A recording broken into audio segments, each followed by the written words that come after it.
Hello, my name is Jeanne. Welcome to my YouTube channel. I'm going to show you today a couple of postures that you can do when your back hurts.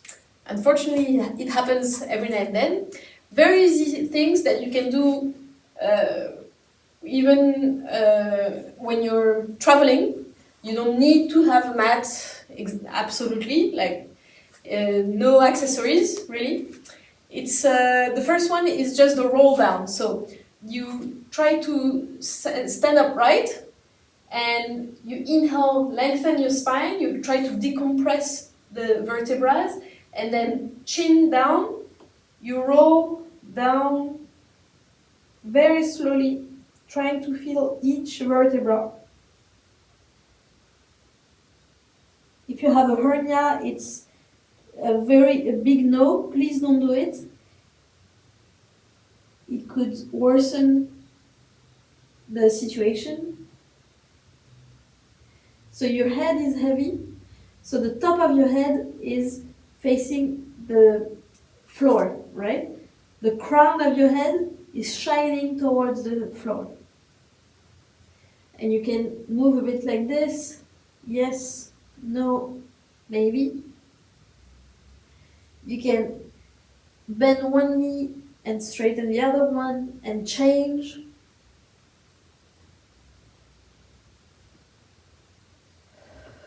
Make sure you breathe. If it only pulls behind your legs and not in the back, slightly bend the knees and you should start feeling it in the lower back. So this one is to stretch the lower back. Try to really place the belly on your thighs and bring the chest closer to the knees. If your hands are touching the floor, grab your elbows.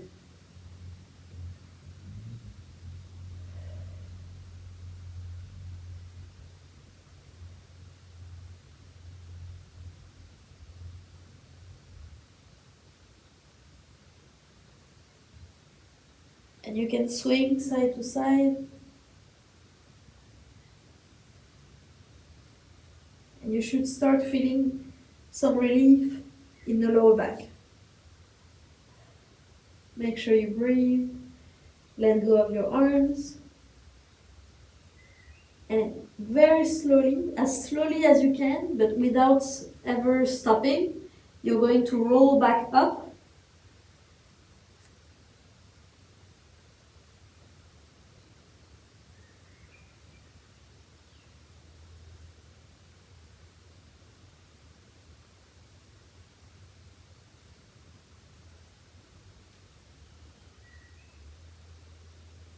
And that's head is the last. Maybe roll the shoulders forward, up and back, and breathe. Next, you may want to grab a chair.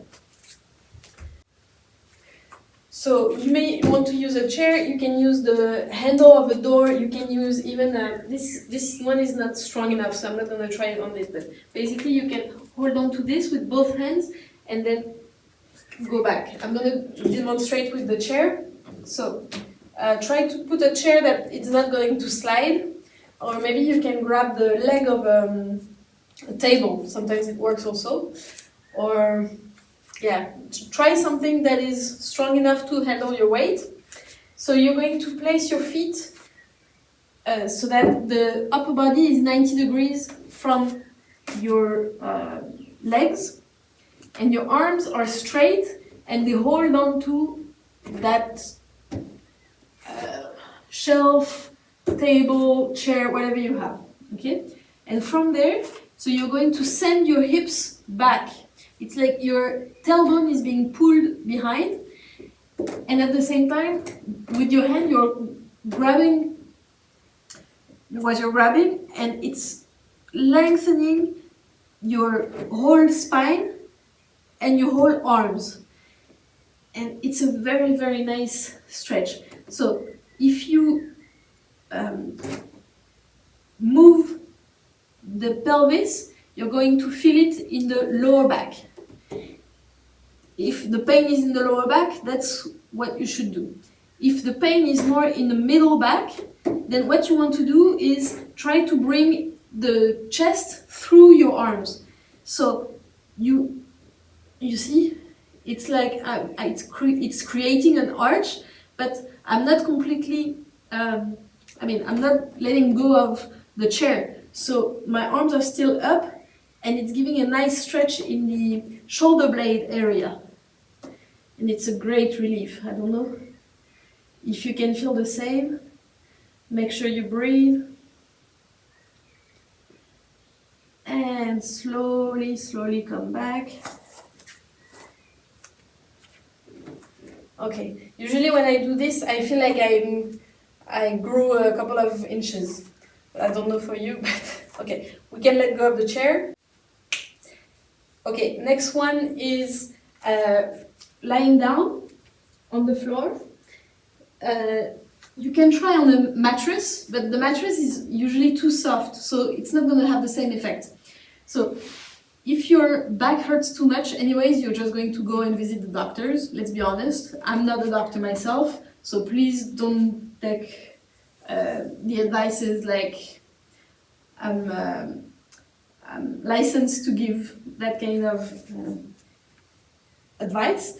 But when my back hurts, I know this is what I do. So bend the knees, and you see, like this, the back is arched naturally, so you want to place the pelvis, so the arch here in your lower back is like cancelled, right? So you start like this, and then you catch your knees. It's not about bringing the knees too close to the chest, just a bit like this. And there, you're going to do some small movements left and right. And you can even play with the knees. You can do circles, you can do whatever you want. You're going to feel that the further your knees are from your chest, the lower it affects the back. And the higher you bring the knees, the higher it's going to travel. The massage is going to target the middle back. If you relax enough your shoulders, it's going to massage also the shoulder blades. So I'll let you experience and feel the different sensations it can have on your body when you feel like this.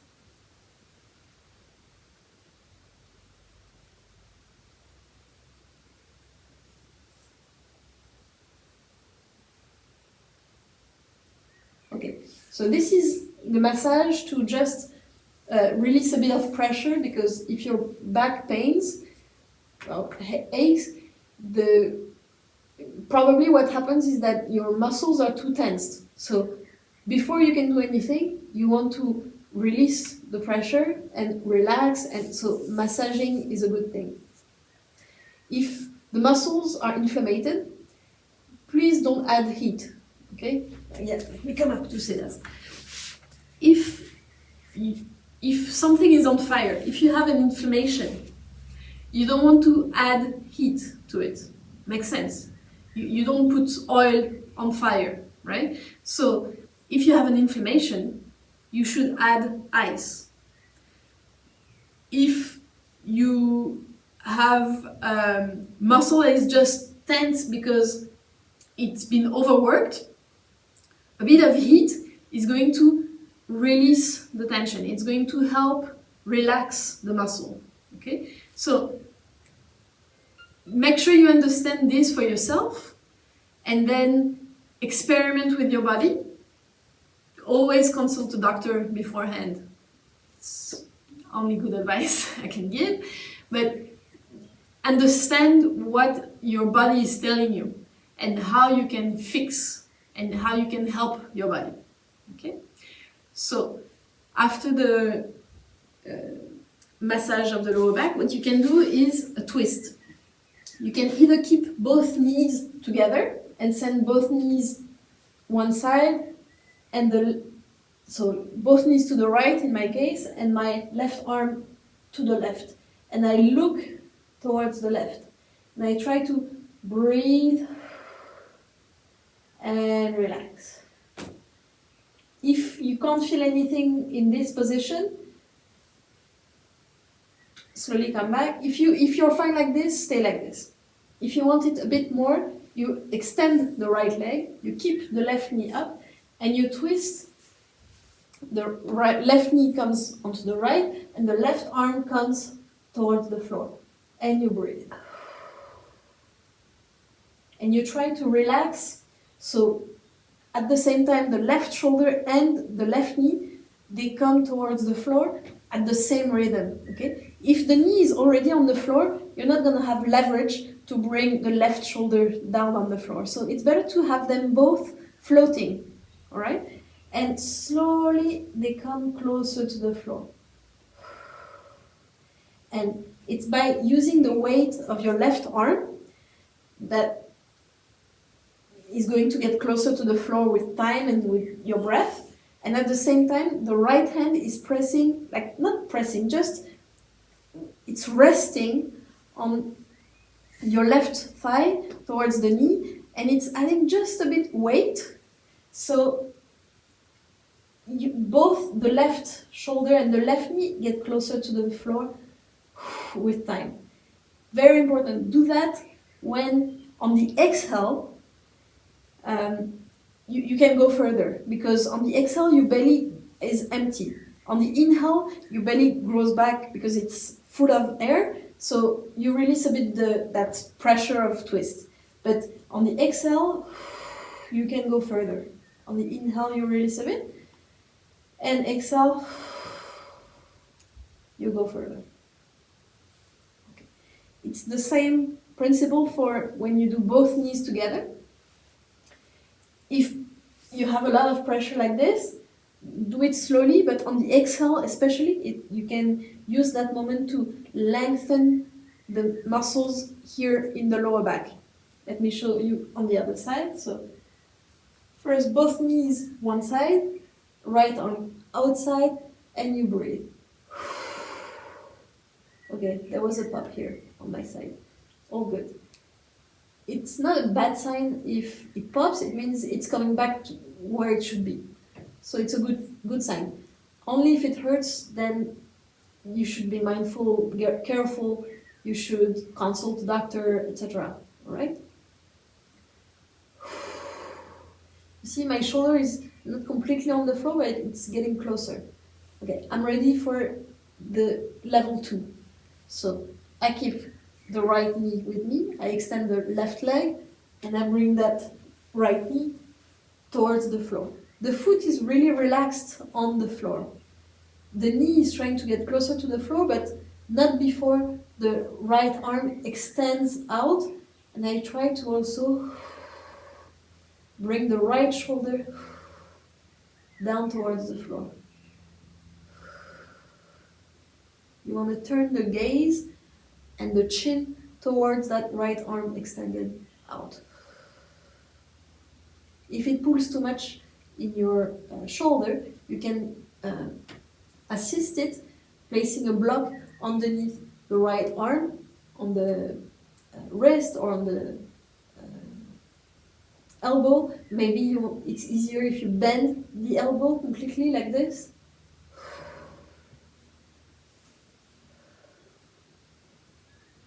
Try to relax your face.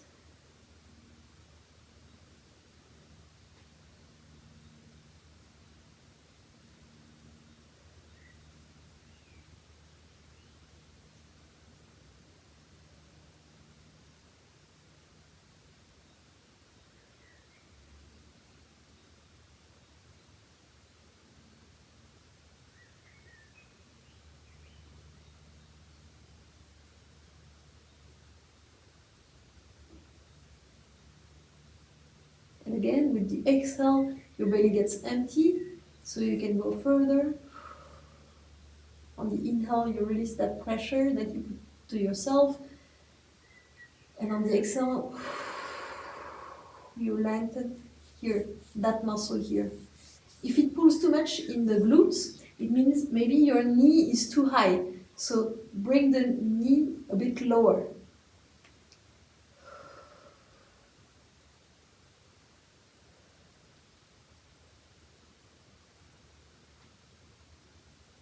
and slowly come back.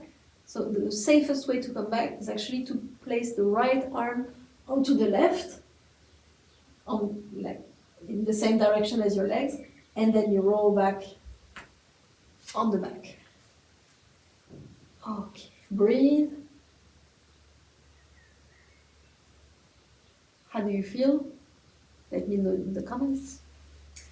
And then another position, less dynamic, and the only contraindication for this one is if you have glaucoma or eye issues, let's say.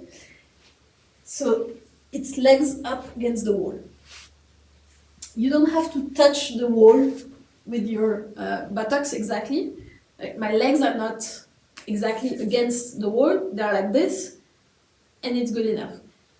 It's helping enough to release the pressure in the lower back. It's good for the sciatica, it's good for the blood pressure, it's amazing for the lymphatic system drainage, natural drainage, because the toxins stored in your toes and feet, ankles, knees, suddenly they drop down towards the groin. So even better is if you can place something underneath your pelvis, like this. I don't have anything right now, but and then all the toxins go even directly to the kidneys, and when they go to the kidneys, they are eliminated with the urine, so it's perfect. What I like to do also with my legs up is arms in cactus. So I keep opening the chest and the shoulders.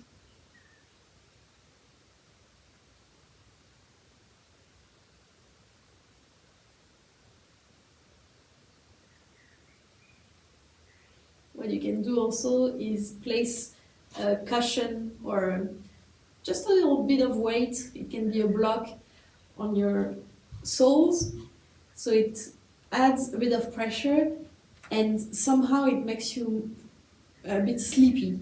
I mean, I'll let you try. You tell me how you feel. You tell me the effect on you. It depends. It's not always the same. But it's nice. It's a good feeling. I like it.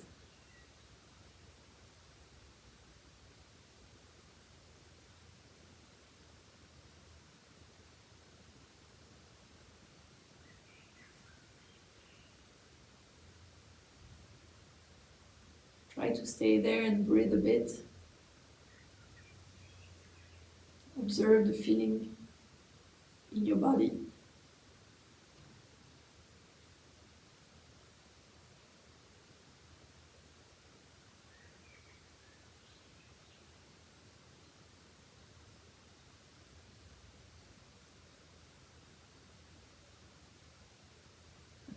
To get out of the posture, what you can do is bend the knees, place the soles on the wall, and then press the wall. And like a worm, you're going to wiggle yourself out, legs to the side, and up. Magical. The next and final position I'm going to show you is one you already know, I'm sure. It's child's pose. So maybe with a block, I'm going to show you that variation. So big toes together, sit on your heels, knees slightly apart, about the distance of your mat, and then you're going to lie down, and you can place the block like this underneath your forehead, arms forward, and breathe.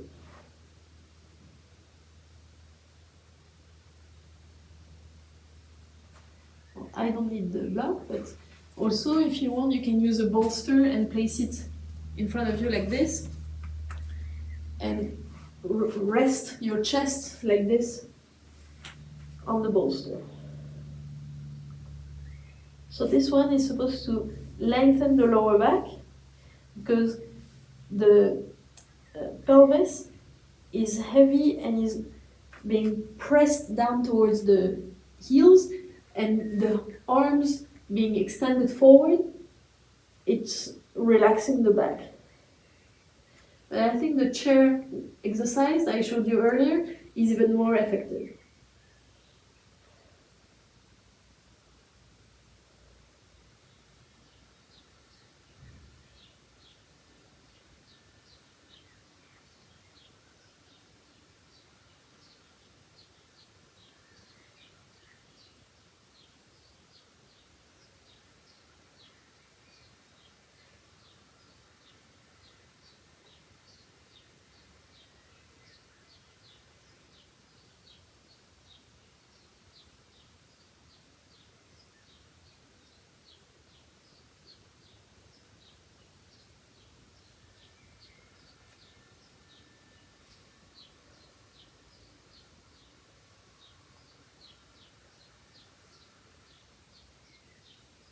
So let me know what you think, and let me know what you think of this kind of videos. If you liked it, please put a thumb up. If you enjoy my way of explaining things, please do subscribe. And if you have any questions, remark, advice, request, please do comment down below this video. Alright, see you soon. Cheers.